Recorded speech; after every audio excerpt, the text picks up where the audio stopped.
Okay, so it's 1:10. We're going to get started again. We're going to finish up what we were doing last time, which is about this idea of bases and change of bases. So remember, up until now in the course, we've just been saying vectors. If you have a vector, that's a direction in the plane, but it's also numbers. So the vector 2, 1 meant go over 2 and up 1. But now we've discovered that there might be different directions that are important to different people. So we did that example with the city, and we said for some people, north and south might be the important directions. For other people, the city grid is the important direction. And because of this, every time we use boxes of numbers in the course, we're always going to specify which we are using. So you could say I'm using the city grid, or you could say north and south.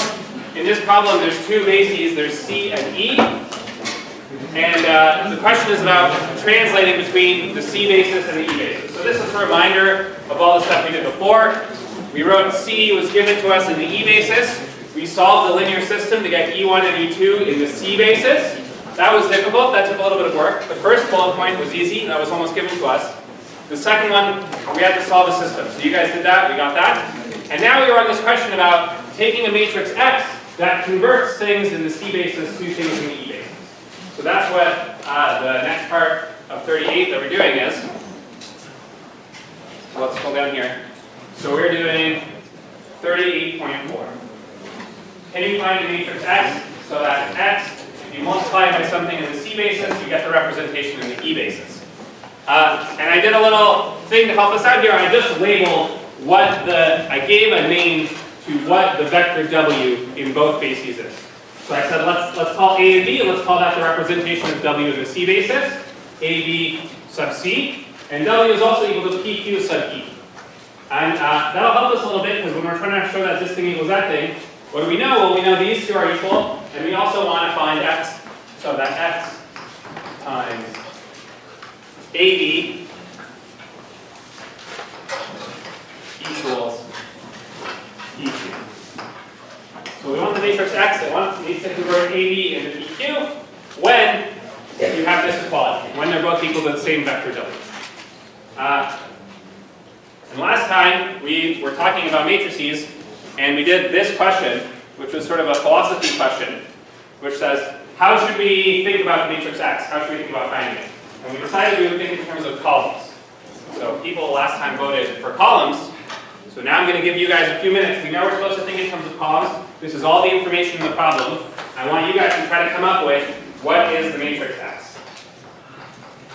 What do you think we should put in for the matrix X? This is probably hard because this is your first time with matrices. This course is going to go more and more into matrices. So by the end of a month from now, this should be a super easy problem where you would be excited to see this problem on the midterm because it's so easy that you can do it right away. Today, it's not going to feel like that. Today, it's going to feel hard. You're going to figure out what is the matrix X doing. So take a couple minutes, start working on that, and we'll go over the solution in a couple minutes. So start doing that, and we'll check in a couple minutes.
Okay, so I'm sensing that people need a hint.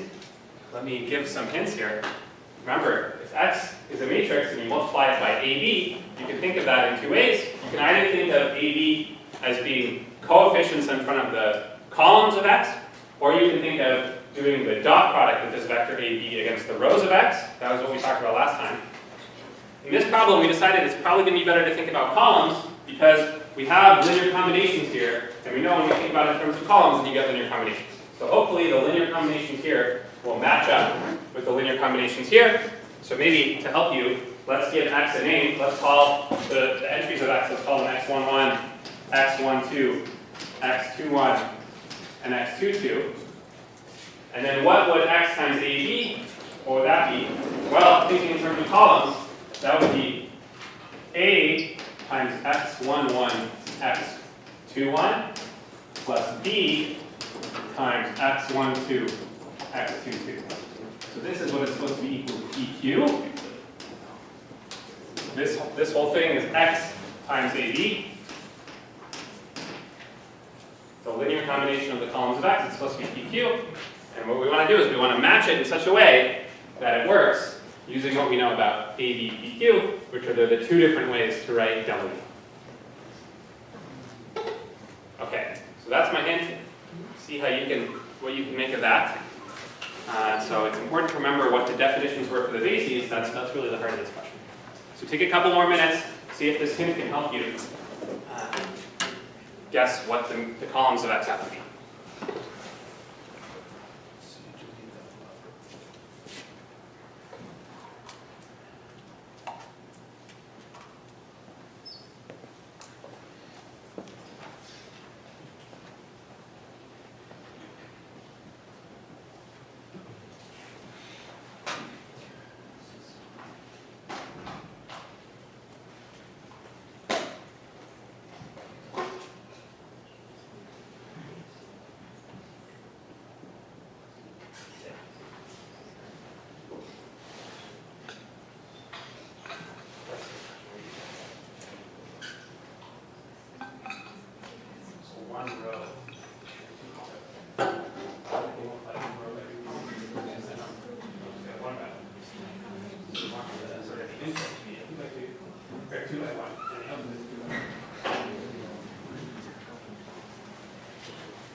Okay, let's give a couple more hints here.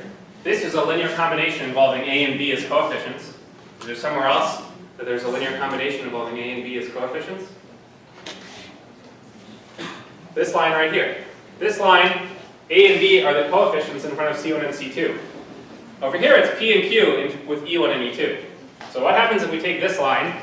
This line is the vector W. If we write, so this is a statement about vectors, about sums of vectors. Vectors are arrows in the plane. If we write this statement in the E1, E2 basis, let's see what we get. So A times C1 plus B times C2 equals P times E1 plus Q times E2. That's a statement about vectors. Let's write that statement in terms of the E1 basis, or the E1, E2 basis.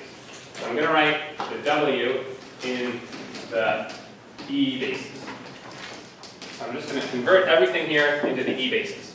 What does it look like if you convert it into the E basis? Well, a scalar multiplication, that stays scalar multiplication. So multiplying by A is still multiplying by A. What is C1 in the E basis? Is it on the board somewhere for us? It's 2, 1. So it's 2, 1. So here I'm going to write W in the E basis. Remember, this subscript E, it can mean turn vectors into numbers, or it can mean turn numbers into vectors, and sort of use it both ways. So here I'm using it to turn the vector W into the box of numbers 2, 1. Up there, it was the reverse. It was turning the numbers 2, 1 into a vector C1. But saying that C1 is 2, 1e is the same as saying that 2, 1 equals C1e. So I'm writing the same thing over there. It looks a little bit different. The e is on this side. Okay, that was A times C1. What about B times C2? What is C2? It's 5, 3. So what I've written so far is A times C1 plus B times C2. That's the side. What's going to be on the other side of the equation?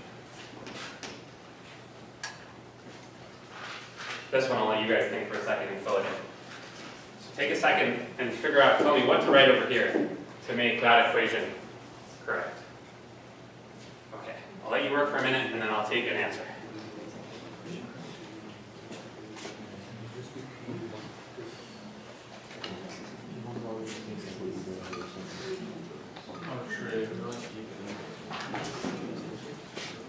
Yeah. What is this method?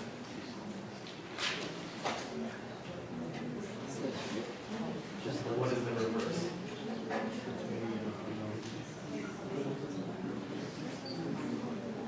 What does that mean? Well, that's dependent on C. So we write C. So I think this will work. You're using something that is in there. This question is really nice. So if you understand what this is already, it means you already know. But I think you know how to use the method to tell me what's going on.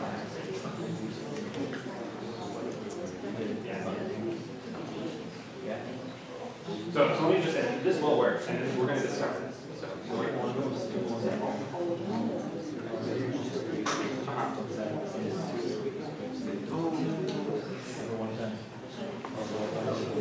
So I think you already know how to do it, but we're going to discover how to do it. That's the fun of it. Okay, who can tell me what goes here? 1. Yeah. Is it P times 0 divided by 1, 0? P times 1, 0. How did you get 1, 0? I subbed in C into E basis into E1. Uh-huh. And then I got 1, 0 for E1. Oh, you got 1, 0 for E1. Yeah. And you did it by going through C and then plugging in into that. Yeah. And you took the first line, plugged it into the second line, and out popped 1, 0. Yeah. 1, 0 is exactly correct. But if you'll remember, the definition of the E basis is that the first number tells you how many E1s you have. The second number tells you how many E2s you have. So a faster way to do it would have been to say E1 is 1 times E1 plus 0 times E2. Oh. So it's got to be 1, 0. Okay. So I think what you just did is you checked that we got it right. So that means what we did yesterday must have been correct. So very good. 1, 0. E1 is 1, 0. What does that make E2? 0, 1. This is Q times 0, 1. If you add these up, you just get PQ. Okay. Remember, we were looking for x11, x21, x12, x22. We were looking for the columns of x. We want the columns of x to satisfy A times the first column plus B times the second column equals PQ, where A, B, PQ are these things for this vector. Have we found two vectors that when you do A times one vector plus B times another vector, you get PQ? This line is exactly what we want. So by just unpackaging the definition of writing W in two different bases, we just unpackage the definitions, you get this.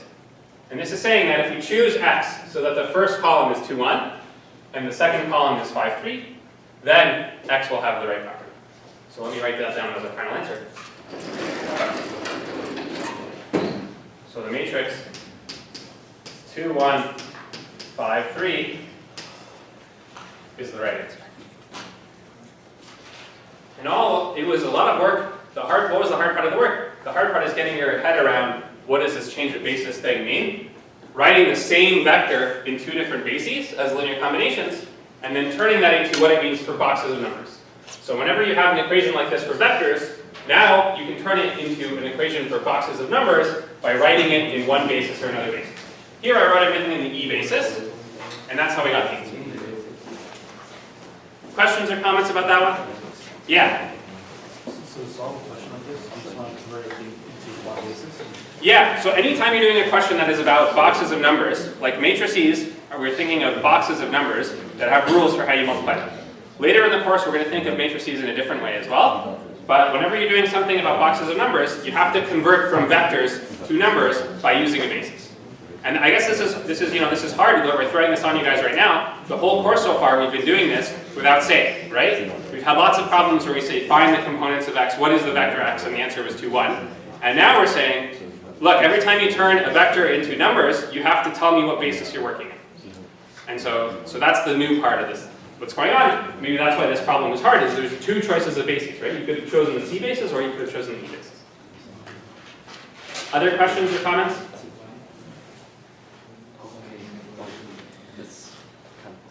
Question here? No? Okay, if nobody has, yeah, one more. Finally, you said P is 1, 0, Q is 0, 1. Is that always the case then? If you just convert them?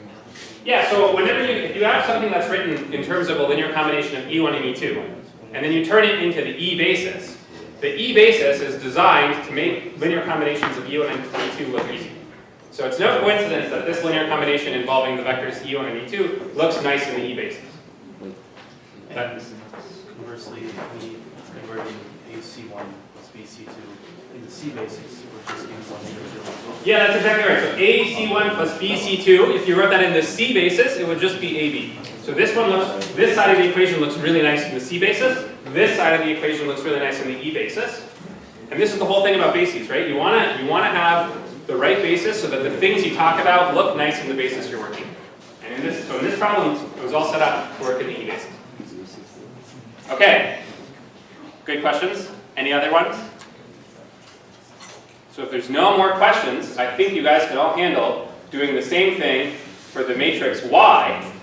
The matrix Y, it looks a little bit like the matrix X. What does the matrix Y do?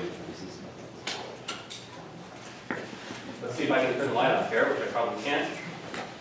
Oh, no, I can't even turn it back on. Okay. The matrix Y, it converts from the E basis to the C basis. So X, you multiply it by something in the C basis, you get the E basis. Y is the opposite. You multiply by the E basis, you get the C basis. And now I've really given it to you guys in TopHat. I'm asking you to enter in the entries Y11, Y12, Y21, Y22. So I'll give you a couple minutes and we'll see if you guys can do this one.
Yeah.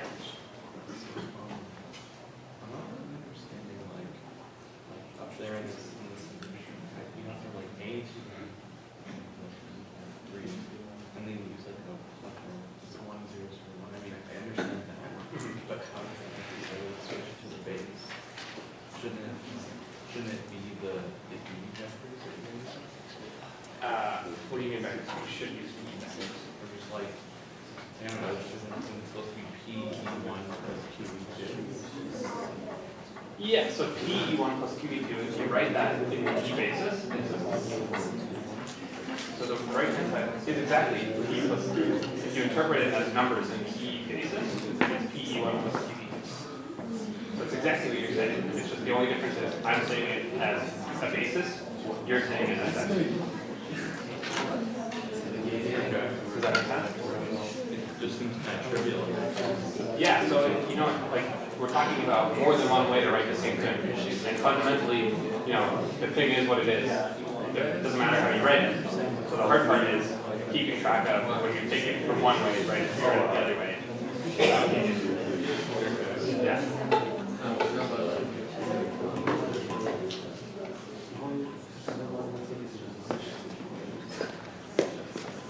Okay, who thinks they need more time? Lots of people need more time. Let me open this up a little bit longer.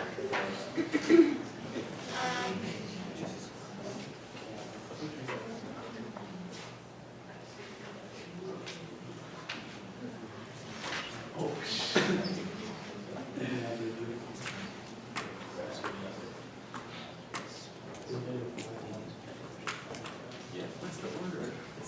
It's two twos, if left to right, left to right.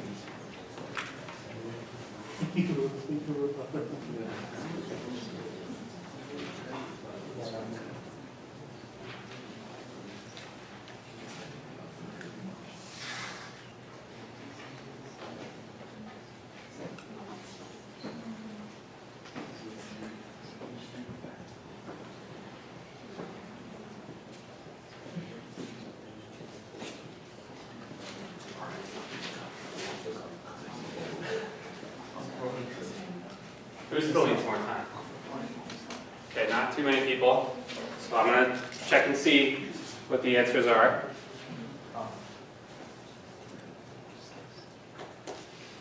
So we got 3 minus 5 minus 1 minus 2, 11, 1, 3, 1, 2, 3 minus 1 minus 5, 2. Oh, that looks very similar to this one. These are combinations of each other. There's some kind of permuted thing. 1, 2, 3, 4. 1, 2, 3, 4 is gone. Okay, this has got some fractions. That's interesting. Same 4 numbers in a different order as before. Lots of people don't know. Same 4 numbers again. Okay, 37% of people pick this. 3 minus 5 minus 1 minus 2. So a lot of people are saying, if I do P, so they're saying y1, y2, y11, y21. That's the first and third number, I guess. That's 3 minus 1. So they're saying P times 3 minus 1 plus Q times minus 5, 2, minus 5, 2 equals 80. So we want the columns of y to combine like this. You guys are telling me I should do it like this. P times 3 minus 1 plus Q times minus 5, 2 equals AB. Why is this true? Yeah, what? Tell me what it is. You're pointing to it. Because we wrote it there for vector W in terms of the basis E. This is exactly this. But this involves vectors. This involves boxes of numbers. How could they possibly be the same thing? We found E1 and E2 in vector. Ah, okay, so if I write this in a basis, then you're telling me it'll say that. So to convert vectors into numbers, you always got to pick a basis. What basis should I use? C1 and C2. Yeah, so if in the last problem I used the E1, E2 basis, and then these became nasty vectors. If in this problem I use the C1, C2 basis, maybe I misspoke a second ago. In this problem, if I use the C1, C2 basis, E1 and E2 become 3 minus 1 and minus 5, 2. That's exactly these two things. And this side of the equation just becomes AB. So this line for the matrix Y is exactly this thing in the C basis. So to find the matrix X, you take the vector equation, write it in the X in the E basis, that was X. To find Y, you write this equation in the C basis. So there's going to be lots of questions where you have to think about what basis is the right basis to work in. And for some problems it might be one, and some problems it might be different. There's going to be another activity at the end of this lecture where we're going to be doing more matrices. But for now, we're going to move on to something completely different. So this is a good chance for you to ask the last question about matrices before we jump into something else. Okay, good. Everybody wants to get off matrices. That sounds good to me. There is a little question I'll leave for you guys as homework to discover. What happens if you multiply the matrices y and x? So you can do this one just by doing matrix multiplication and figure it out. Or you can try to think in terms of the way x and y were discovered. Either way, you should be able to answer this question. Okay, we're going to move on to something else, which is the orientation of a basis. So this is the definition. I'm going to ask you guys to read the definition, and then we're going to start going through these bullet points one by one. So take a second, read that, and then we'll discuss.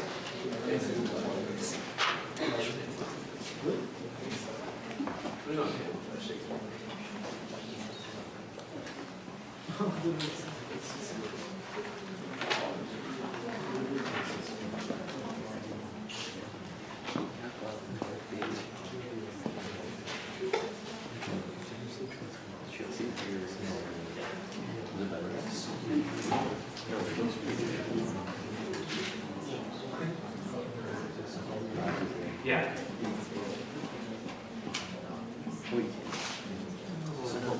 Oh, no, no, so there was a 3 here on Tuesday.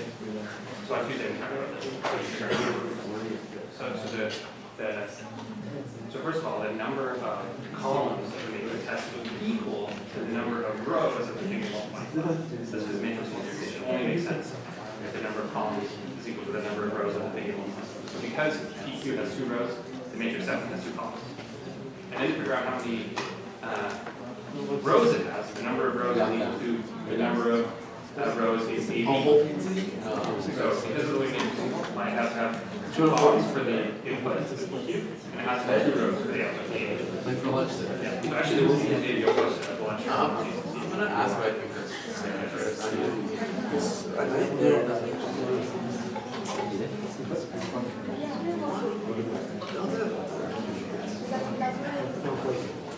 That means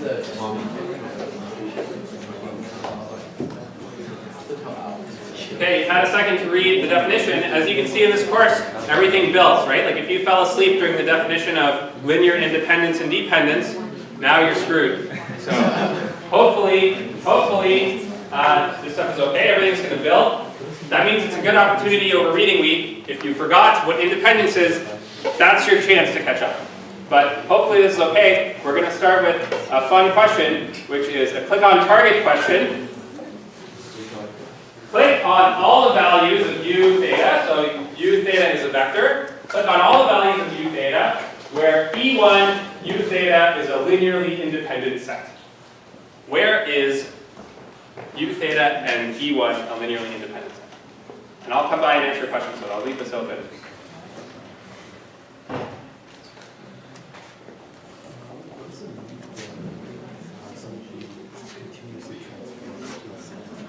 So Hank, what does transformed mean? Transformed means converted. Continuously means do it without checks. So go like smoothly. Right. Exactly. Right. That's right. Yeah. Yeah. Okay. So maybe I'll make you heard what I said. I'll make an announcement to everybody. So I had a good question from the front row. What does continuously transformed mean? Well, transformed means start somewhere, end somewhere, and continuously means between your start and your end point, no sudden jumps allowed. So go sort of smoothly from where you start to where you end. In this case, that means you have 2 vectors and you're thinking about 2 vectors converting to other vectors. You have to do it with no teleporting. So you can't just go bam. You have to go slowly. That's what continuously means. Can you translate them across the plane in a smooth way? So, it's not a mathematically precise definition. We could make it mathematically precise. That would involve things like epsilon and delta. So we're not going to do it. Okay.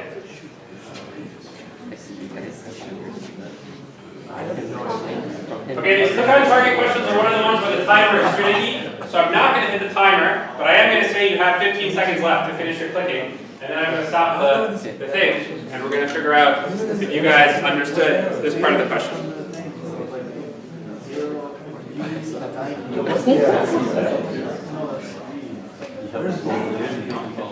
There's like 10 people left who haven't submitted. If you got a few in there, just hit submit.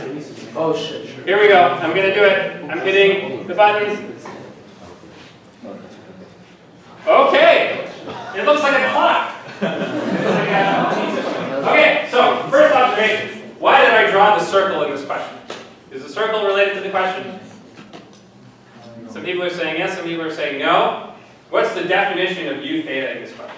If you didn't read the definition of u theta, you're not doing the question. Then I don't know what you're doing. You're doing like a vaguely reading and guessing.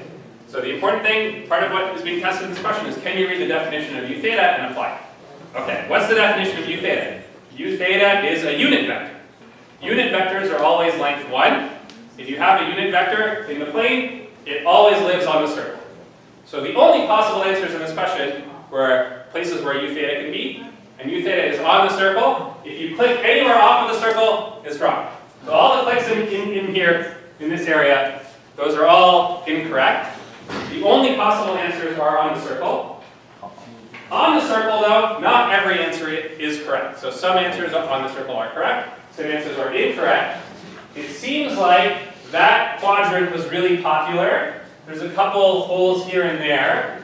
I am seeing some mistakes, though. So now we've talked about the circle. I've reminded you what we're looking for. We're looking for a u theta being independent of E1. So let's try again. Let me give you another 30 seconds. Put your answer in again. Oh, actually, I'm going to do this. I'm going to start a whole new submission. So you have to, if you answered before, your answer has been recorded and put in the database. Now you have a blank slate to do a new answer. So one more time with this part of the question. Do you have this on answer form? It's a show.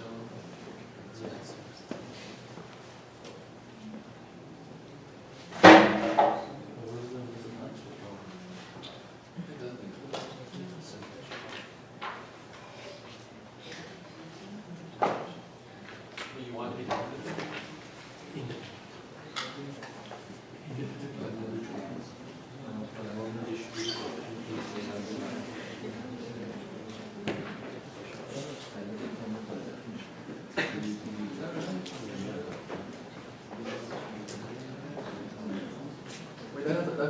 Okay, I think a lot of people have something and they haven't hit submit yet. They're being very thorough. I'm going to put a clock on you, so you don't have to be as thorough. Whatever you have, just submit that. And I'm going to hit the responses button in a second here.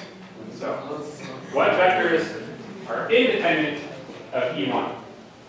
What vectors are independent of E1? That's the question. Okay, there's like 10 people who haven't done it yet. I'm going to hit the responses button. Okay, here we go. I'm doing it. Responses. Okay, so now we have two holes here and here. If these two holes were a little bit higher, then they would be perfectly correct. I suspect there's some kind of display issue that's going on. You guys actually are selecting the right little holes. Everywhere on the circle is selected except for these two little holes. Those two vectors are E1 and minus E1. If you pick u theta is E1 or minus E1, then it's not an independent set. Otherwise, it is an independent set. So the answer is everywhere except for on the x-axis. So where the circle meets the x-axis, that's no good. Everywhere else is fine. That's an important part of the definition of this orientation thing. The next part is really where you really have to understand what's going on. For which theta values is it possible to continuously transform E1 u theta into E1 E2 while remaining linearly independent the whole time? So same kind of thing, select the values of E theta that work.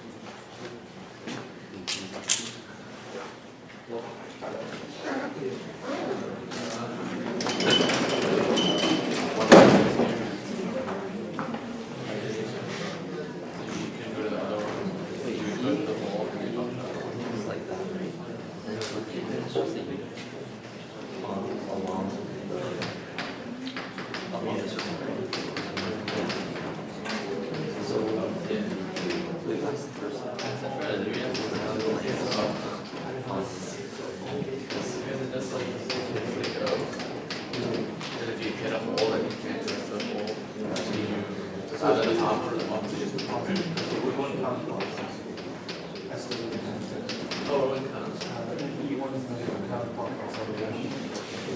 What is it?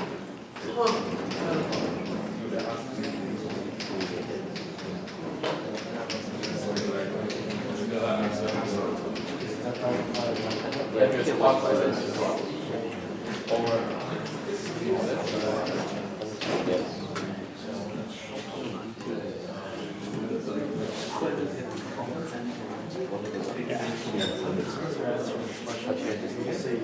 For any data except for the data that Yeah, so you can give a set of thetas, so as an interval of the real number. In the top, the way the top question is phrased, you pick a subset of a point, right? So that would be like a good interval question, right? Draw the subset that's allowed. So you didn't pass for the portion. Yeah, That would just be like the top half. that would be a great. Only the first part. Okay, looks like we have about the same number of answers as we had before. Let's see what people are saying. People, looks like most people, except for a bunch of people who chose here for no reason, have picked the top half of the circle. The top half of the circle seems like the most popular answer. Some people are in the bottom half, but most people are only in the top half. What's special about the top half of the circle? I mean, where's the step? Here we go. All right, I'm ready for your answers. Who can tell me, why did you pick the top half and not the bottom? Yeah. The question stated that it was going clockwise, or counterclockwise from E, Okay. and it's continuous, so you can't go to that hole, so you can't go to the bottom. Oh, so that when you say the hole, you mean this thing? The other hole. This hole. Yeah. So you got two holes, right? In the first part of the question, we discovered there are two holes. There's a hole here on the x-axis. There's a hole here on the x-axis. And you're saying you can't go through the hole? Yeah, because then it may not be continuous. You can't go through the hole because it might not be continuous. Yeah. So let's look at the shadow of my stick, right? The shadow of my stick tells me where u theta is. You start here, you go up, up, up, up, up, up, up, and you're saying when I get to the hole, I'm not continuous anymore. Right? Yeah. That's what you're saying? Yeah. Okay. Any other comments?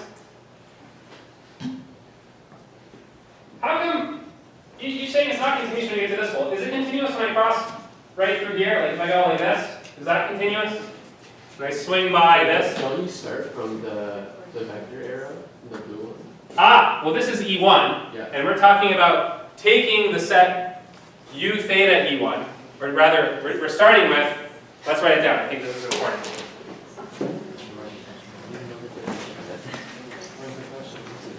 So in the question there's a start and an end, right? We're transforming one thing into another thing, there's always a start and end.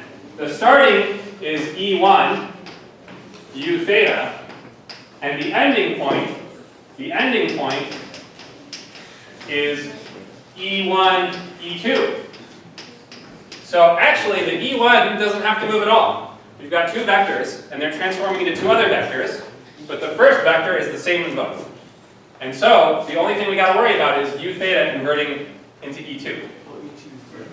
So the only thing we're talking about is you start at U theta is somewhere on the circle. You're going to transform U theta into E2. And how can you do it? And is it continuous or not? So before you were telling me about E1? Is that right? Yeah. Okay, so what you said is not right. Yeah. Okay, good. It was close to being right even for U theta and E2. But now we know we're talking about U theta and E2. Let's just erase what you said from our memory and start over. So maybe somebody else can win. Why did you pick the top half and not the bottom half? Yeah. So if you're below the x-axis, Yeah, like here, you're below the x-axis. while transforming into E2, you'll have to go through E1 or minus E1. So- and the definition requires that it remains linearly independent of the transformation. Okay, so if you start here, and then you end up here, right? You start at U theta. If you start below and you end above, you're saying at some point I have to cross one of the two not allowed points. Why can't I just do this? I'm here, I'm here, I'm here, bam, teleport down here. Why can't I do that? I didn't cross. I teleported. That violates continuity. So what you meant to say was if you move continuously, which is what you have to do in the question, then you have to cross here or here. What if I go like this? and go up the middle. Is that allowed? Why is that not allowed? Sorry? It's a unit vector.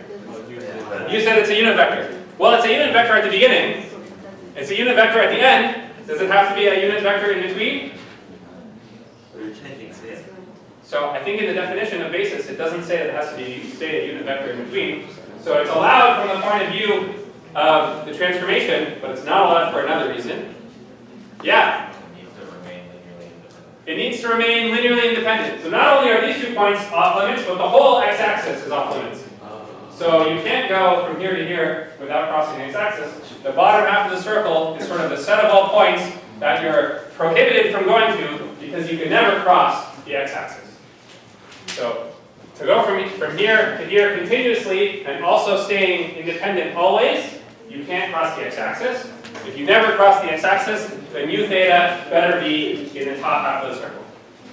Okay, so that tells us the answer to what is right-handed and what is left-handed. Right-handed means it is possible, so the answer, where is it right-handed? The answer is top half of the circle.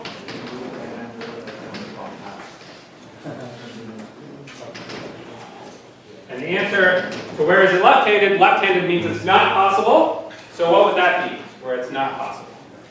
Well, it's got to be the bottom half of the circle. Bottom half.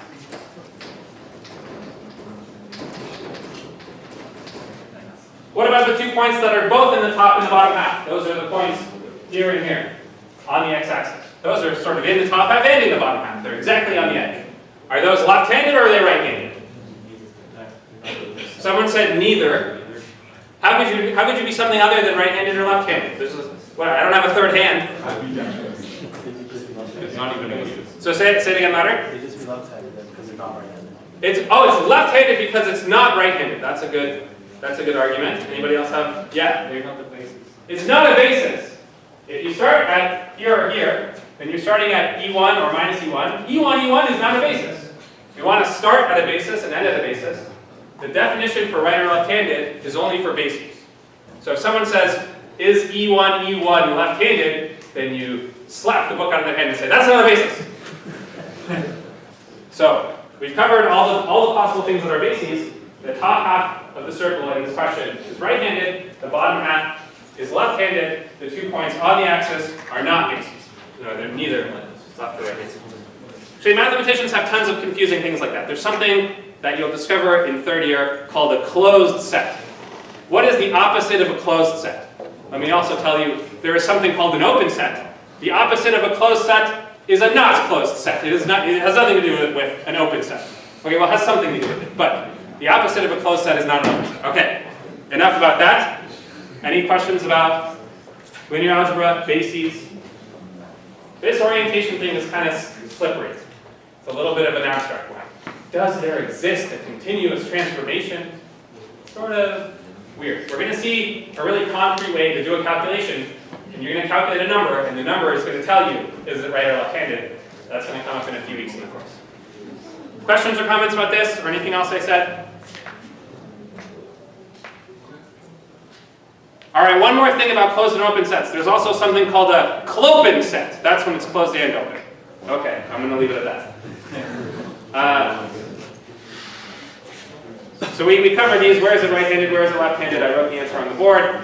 We're going to move on to the next question, which is again going to matrices. This question is about italicizing the letter N. So we have this nice picture of the letter N here. We're thinking of this as being 12-point font. And here we have an italicized N. This is in 16-point font. And the question asks you, find a matrix that will convert from one of these to the other. So N is a regular 12-point font. Find a matrix A that will transform the N into the letter in 16-point font on the right. What does it mean for a matrix to transform something? So you've got to decide what that means. It's got something to do with what you're doing at the beginning of class today. You can work in a group, so please feel free to work in a group. Write out how you're going to find this thing. So you're going to do something. I don't know how you're going to find this matrix. So it's like a little bit like the question we did at the beginning of class. find the matrix X, find the matrix Y. Now we're finding the matrix A, and the matrix A does something. Okay, so take a couple seconds to think about that. I'm going to write some hints and stuff on the board before we go. So start working, and I'll write down a couple bullet point things to get us started.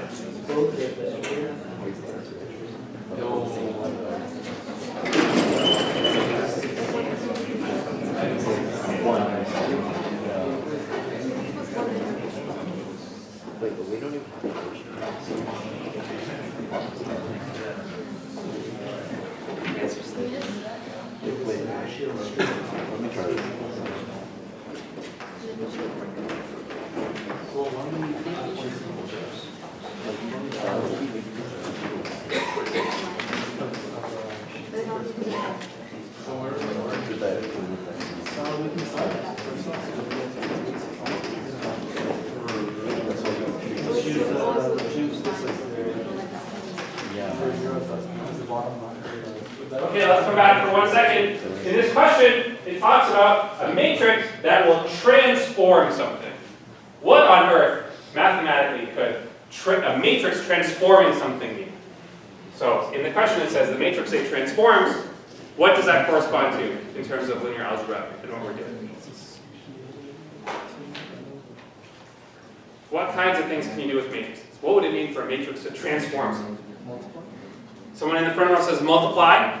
Some people are nodding.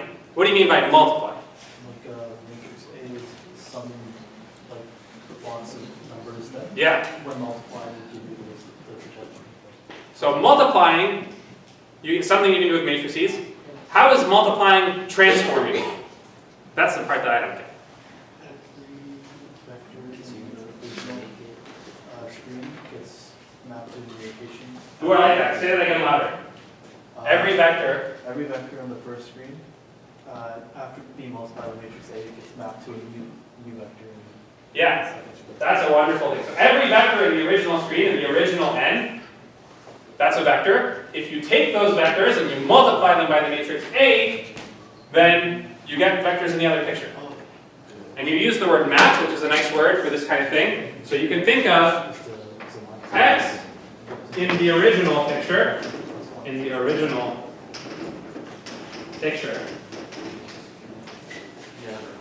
We're going to send vectors x in the original picture to vectors y in the new picture. Right? That's what it means to transform something into something else. You start somewhere, you end somewhere else. It's transforming. And what does it mean to do it with the matrix A? It means that we're going to take the matrix x, we're going to multiply by the matrix A, and we're going to get y. So A times x equals y. That's the relationship between x and y. You have to find the matrix A. I think the best way to do it is to come up with a list of vectors x and y that you know go together and use that to find A. Was there a question over here? I thought I saw a hand. Okay. So, another thing about this course, one of the learning goals for the course is being able to write your solution carefully. And on the midterm, a lot of people struggled with that. So they knew the idea of independence and dependence, but then when they were asked to write, explain why something is dependent, explain why something is independent, they were unable to write it down. And because it is reading week and I have nothing to read, I'm going to give you guys an opportunity. If you would like, you can write down your solution to task 2.1. You can write it down. And so once you figure out what the matrix A is, you can write down explaining how you got the matrix A, what you did to find it, why it is the right answer. You write it down on one piece of paper and take a picture and you submit it to this site, then I will read it over reading week, and that'll be some good feedback for you if you want practice writing things down in this course. So some people have said, it's not fair that on the midterm we have to write things. Here's an opportunity for you to get some practice writing. So think about task 2.1. If you want to do that, I'll read it, and we're going to take it up when we get back from reading. All right, thanks guys. See you then.